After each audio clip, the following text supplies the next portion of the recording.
মাছগুলো এখন ভাজবো। তেল, পেঁয়াজ, আদা রসুন বাটা আছে, হলুদ আছে, কিন্তু আমার মনে হয় মাছের কাঁটাগুলো ছাড়াই নিলে ভালো হবে, তাই আমি মাছের কাঁটাগুলো আসলে ছাড়াই নিতে চাচ্ছি। দেখা যাক, ছাড়াই নিই কী অবস্থা হয় দেখি।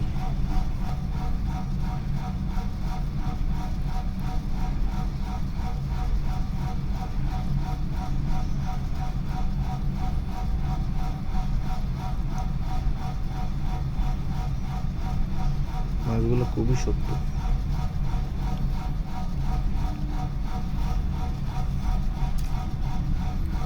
এই কয়েকটা মাছ একটা রয়েছে।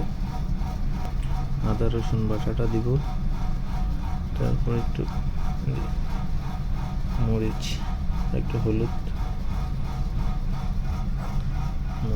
হলুদ, তারপরে লেবু,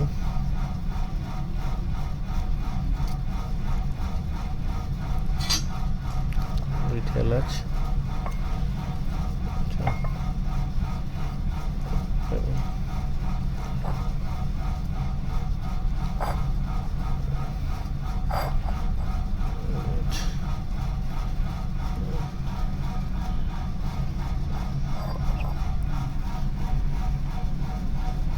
পেঁয়াজ, মরিচ মিক্স